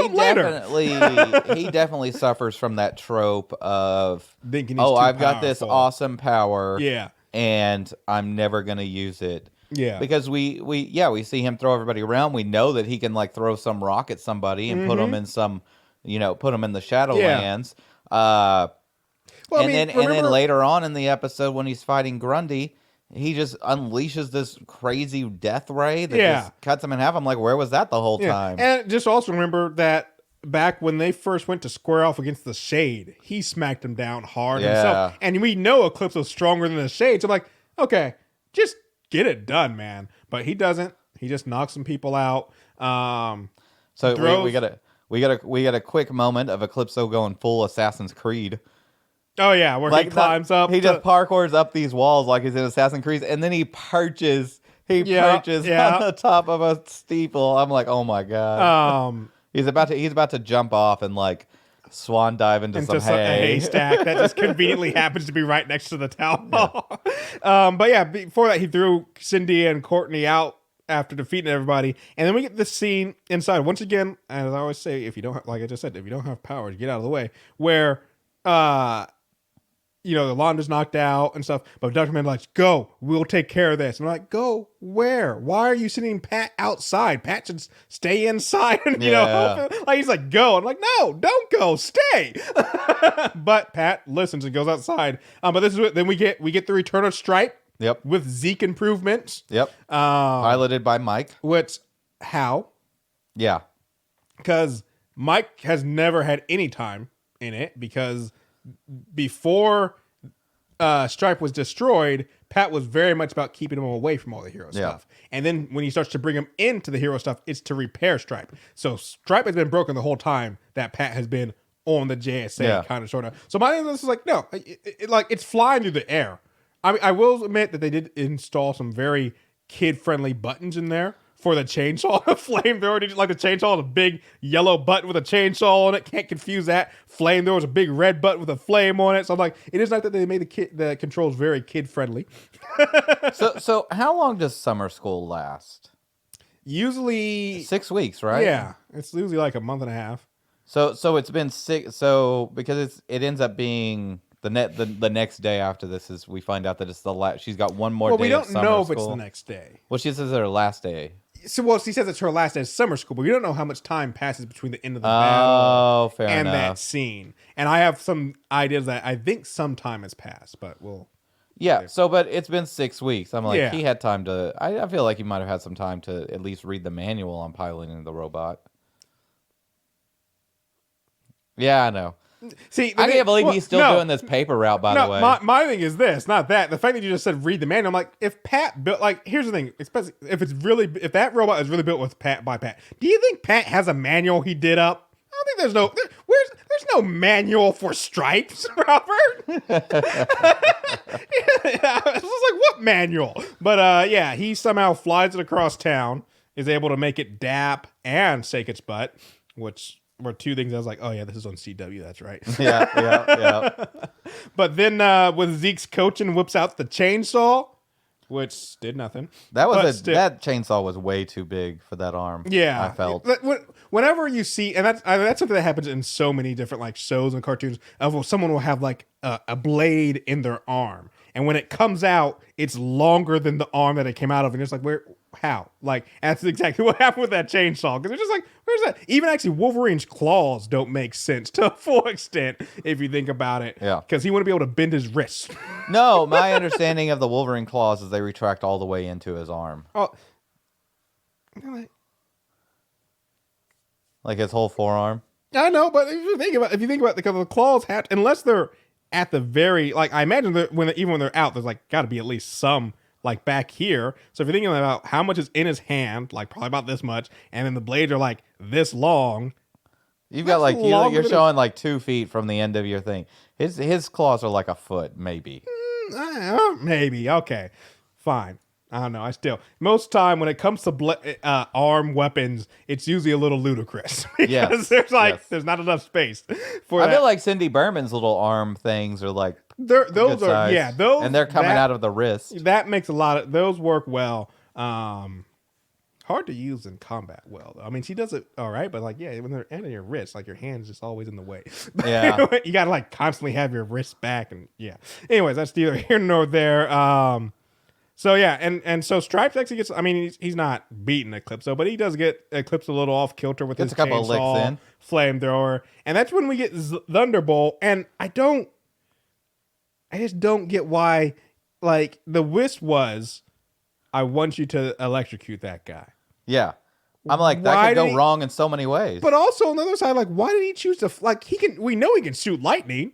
Why did he choose to fly through Eclipso to do it? Like, just shoot him with some lightning. But the thing I noticed is, so as I said, oh wait, I forgot to say, did you catch out the cool weed smoking reference that Mike made? No, Yeah. I didn't. While he's fighting him and he turns into chainsaw or the flamethrower, he's like, "Smoke him if you got him," and I'm like, well, that's cigarettes. was it cigarettes? Yeah. Either way, I was just like, seems a little mutt from Mike, who's never smoked at all. Well, that's just something a kid would say. But anyways, after, like I said, so he sends in Thunderbolt. Thunderbolt flies through him for whatever reason, and then Eclipso stops him and throws him into Stripe. But the thing is, did you see? Like, I think Thunderbolt is the first person to hurt him that night. Because did you see how pissed off he got? Oh yeah, like his eyes were like red, and he was like staring like he was gonna murder Jakeem. Yeah, and I was like, I think I think Thunderbolt truly did hurt him. Where he's like, oh, I ain't having none of that. No, definitely.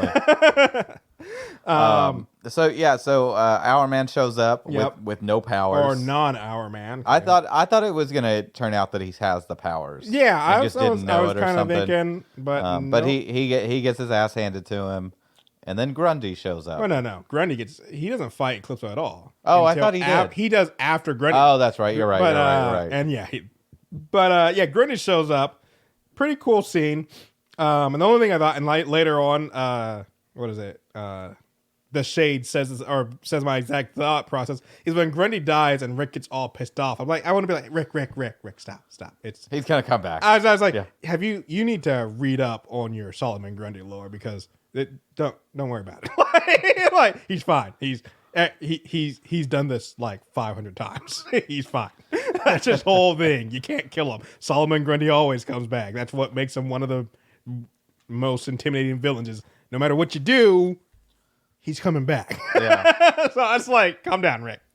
No reason to get upset. He's fine. He's been through worse, honestly.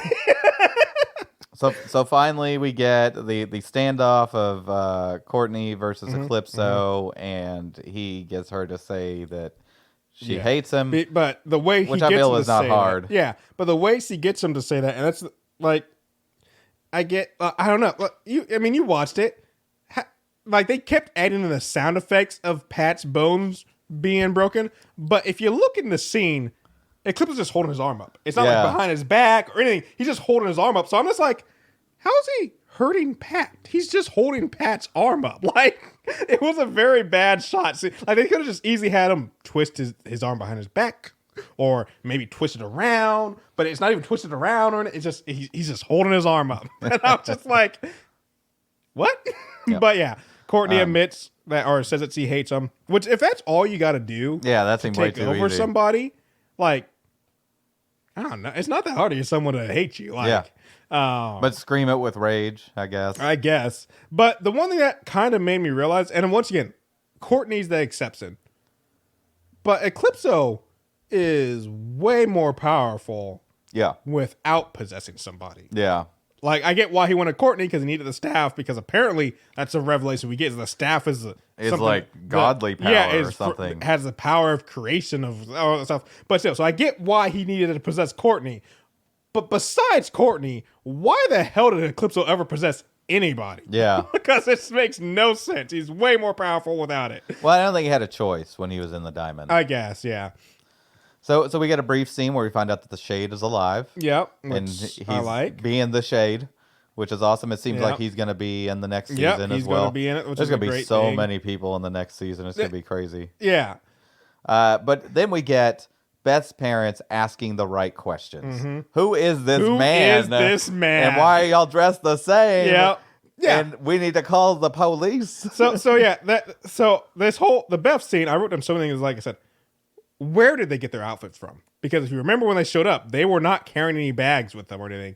So where do their suits come from? Then I realized this, something we never asked. Why does Dr. Midnight's suit fit Beth? Yeah. Unlike Wildcat, where they actually showed that Wildcat's suit resized itself to fit Yolanda. But when she first put it on, it didn't also. But like, what? Like, it fits her perfectly. And it was like, but you can clearly tell he's a taller man. Yeah. Then I had he's like 3 times. Why are they shooting up? Because like, does a hero wear a costume? It's to hide their identity. Yeah. There's nobody around. And the only thing you need is the goggles. And I'm not saying like you don't need to shoot up just because, but like you're wasting time. Like if you really are gonna do something, like taking time, like let's put on our costumes. Like no, fight's going down out there. You just get out there. So why are they getting suited up? Then I put, why are they going outside at all? Yeah. Because once again, you need like command centers. You should be, I don't know, you got walkie-talkies. You should be staying inside. You should be calling Superman. And then that's the last thing is like, what are they going to do? And we see in this episode, they shoot up for no reason, and they don't do it like we see. This is the last scene we see them until Eclipso is defeated. Yeah, and I'm just like, you did nothing. You did absolutely nothing. You could have just stayed in. You could have had. I don't get it.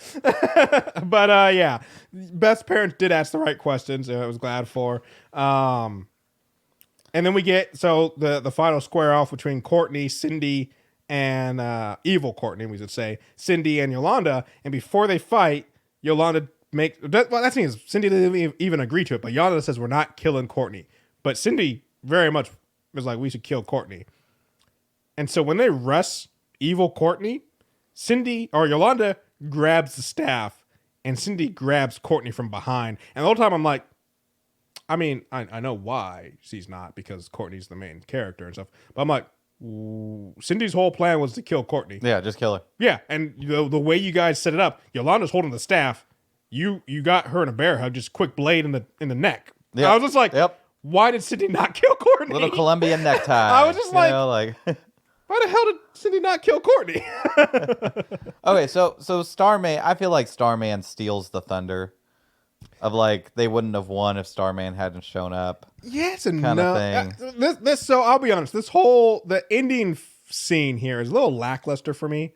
Like one of Starman showing up, but then also like it has a vibe of the power of friendship saves the day, which I get to some extent, but it's just kind of like meh. And here's the other thing I wrote down is there's a lot.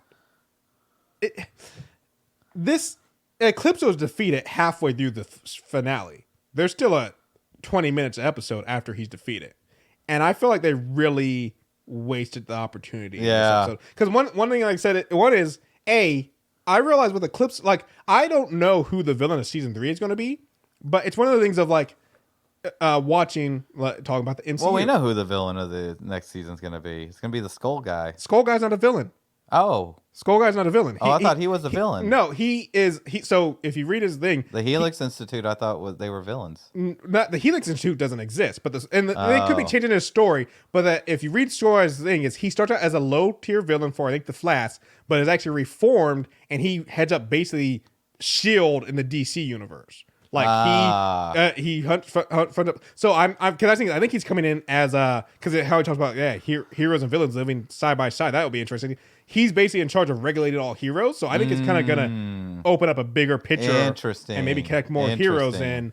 I like when the government gets involved. Yeah. So that's the thing is he's not a villain, but also the other thing is even if he was a villain or anybody else, like when you watch the MCU and the end of the first phase was Thanos. And they built up to it. And if at any point, if they had made Thanos happen before any of the other villains, suddenly you're just like, well, Loki doesn't seem that intimidating after you beat Thanos, or all the ego doesn't seem that intimidating after you defeat Thanos. And I realized like Eclipso is kind of Thanos level villain. Yeah, I really feel like they honestly used him way too. I mean, I know they don't know how long this series is going to be, but for Eclipso to be villain number 2 in the series. I'm like, this dude, like you said, he's about to end life as we know it on Earth. He has this, what we found out with the staff, is the power of creation. He's about to bring the Shadow Realm to Earth and devour all humans. So and then they defeat him. And so I'm like, what you gonna bring in next? Captain Cold with a freeze gun? Like, it's just it's just like, I just feel like you kind of shot your wad early, and now it's just like, well, now what? Like, I Dark Side? I'm pretty much like, that's the thing is like, you got to go there next. You're going to bring in Darkseid for season 3? Then I hope there's no season 4 because you're done after that. That's funny. Unless you bring in like the Anti-Monitor. But anyway. Oh, God. The Anti-Monitor. Jeez. But so just before they defeat him, they bring in Sportsmaster and Tigress. Was another... Why? Where like they show up at the last minute. I mean, it's all set up for the next season. Yeah, that's what I also wrote about this episode, especially with the 20 minutes of wrap up. I really feel like this episode was almost kind of sort of like a promo for season 3 because there's just a lot of setup. We're like, hey, like the Shade's back, everybody, and then hey. Here's Starman, and guess what? Here's a twist. Living next door, Sportsmeister and Tigress. Like, I'm just like, and then like, oh hey, Grundy's coming back. And we got a Skull Guy. Yeah, I just feel like this episode, from the moment Eclipse was defeated to the end, is just like, here's a promo for next season. And then Cindy wants to join the JSA. Oh yeah, hey, Cindy's in the JSA. Like, it's just like, and hey, Mike and Jakeem maybe making their own group. I don't know. It's just like felt weird. And I just felt like, especially with Jenny's dream, I thought the Courtney Eclipso thing was going to last longer. Yeah. I thought there was going to, like, I felt like that should have been a good whole 1 or 2 episodes. Yeah, 1 or 2 episodes, or at least I feel like this episode should have been a little bit longer with more, not a little bit longer as a whole, but more of the Eclipso arc should have been in this episode. And it should have, I say, when Eclipse was defeated, maybe 5 minutes of more content. Of just kind of little, like you said, we can show a little bit that the Shade is sticking around, but then that's just like, I just felt like it was very weird how halfway through the episode the final boss is already beaten, and I was like, wait a sec, because when I saw that, I spent the rest of this episode, especially because also people were acting just a little weird, like how everybody was just so happy and at peace. I was like, oh, this is all like a dream Yeah. sequence. I was waiting for the rug pull. That never happened. That's the other thing that is like they defeat the boss, and like there's still 25 minutes left. And so I spent the rest of the episode like best parents acting all nice all the time. Like, oh no, that's not the real best parents. Or when they get up and they're having breakfast or for summer school, I'm just like, here we go. This is so yeah. It's just weird. I felt this episode was very weird structured. So anyway, everybody shows up. Everybody's there. Yep. And they all blast Eclipso. And 3 of them do. Yeah. And Jakeem.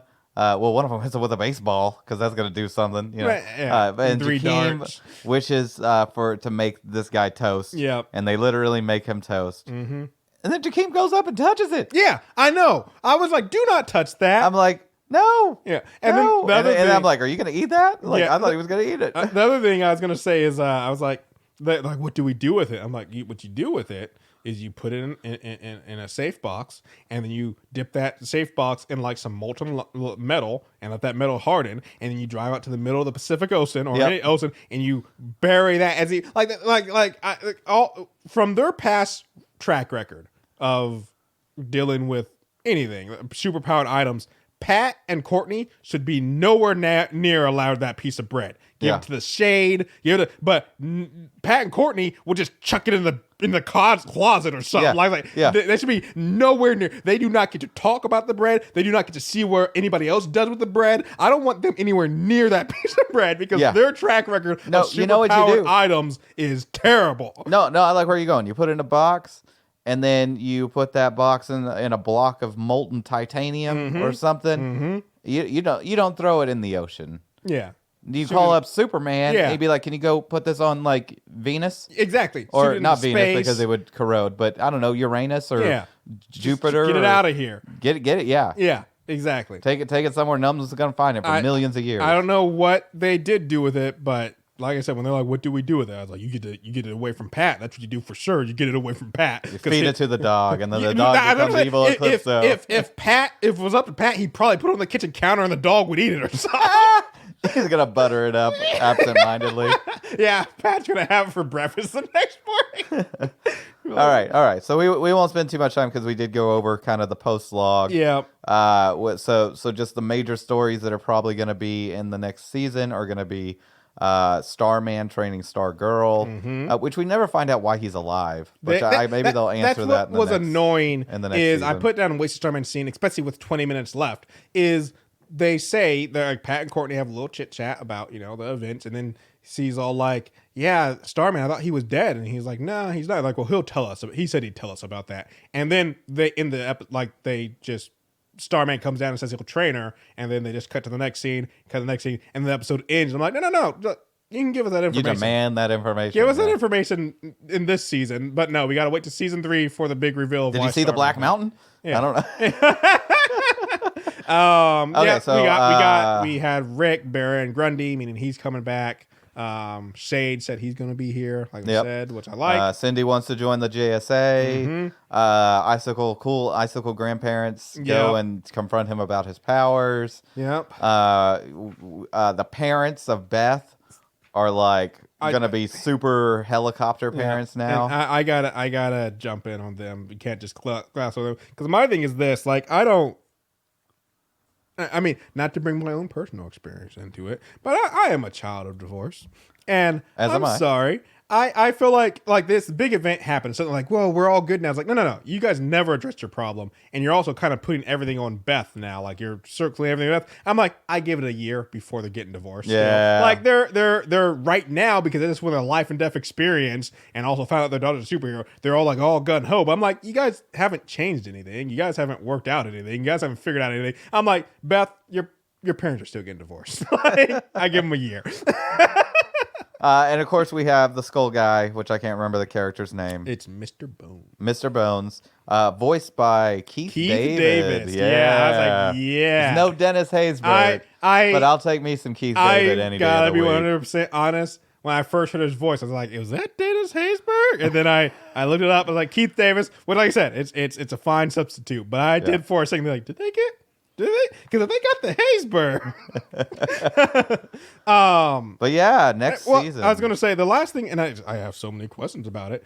is with the thing we get to see is that they're having breakfast, and then the doorbell rings, and it's the Crocs, and they've moved in next door. And I'm just like, question. Aren't the police looking Yeah. for them? And where's the one? Like, one is that everybody in town knows who the Crocs are because they're pretty prominent at the school, so no one in town is going to point them out. And also, even if the town isn't going to, if you break out of the penitentiary, they're going to go looking for you. They're going to go back to your old stomping ground first. So I'm just like, you can't live in Blue Valley just in a house. Apparently the Crocs are just living next door. And I'm just like, how? The cops just don't care? But yeah, last thing I want to say also is Blue Valley just really rolls with the punches. Yeah. Because supernatural being, tearing holes in the sky, big fight, and then everything's just back. The paper routes are being happening, and everybody just having a good time in town. I'm just like, how? What is up with this town? Everybody just like, whatever, it happens. Superheroes and fights, and that's the Friday night, and then Sunday you get up and have some brunch. Yep. Go fix the school. Go fix whatever buildings were damaged. We're just enjoying our time. So next season 3 is gonna be called Frenemies.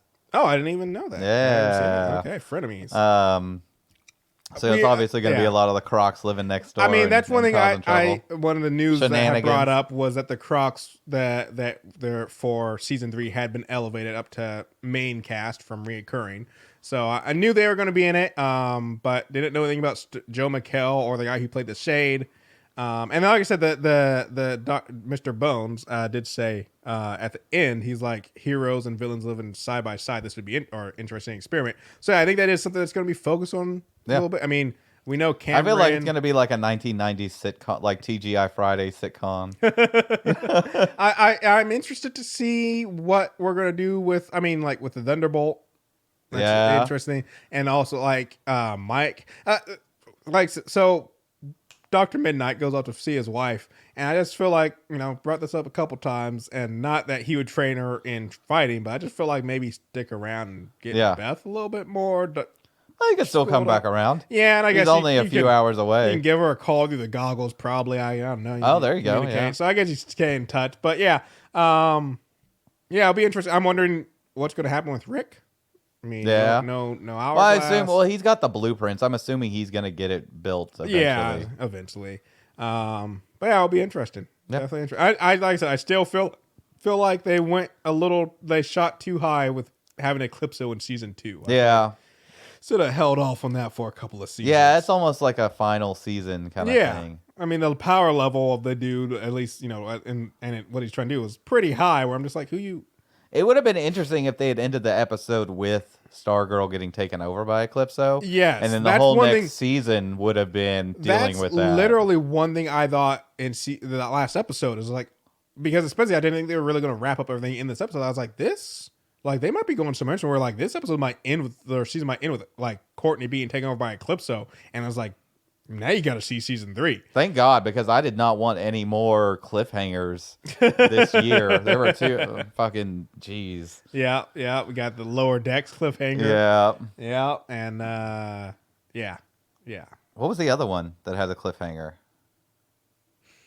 I'm not sure. There was another show this year that had a cliffhanger. I can't remember. Invincible didn't have a cliffhanger when it ended. No. How did The Boys end? I can't. No, it wasn't The Boys. It was one of the shows that we've been covering that just ended recently. I mean, what we do in the shadows didn't really... I mean, it just had a, check in the next season. It wasn't really a cliffhanger. Well, yeah, no, that wasn't... What If didn't have a cliffhanger. WandaVision... Loki, kind of? No, maybe I'm thinking What We Do in the Shadows. Maybe.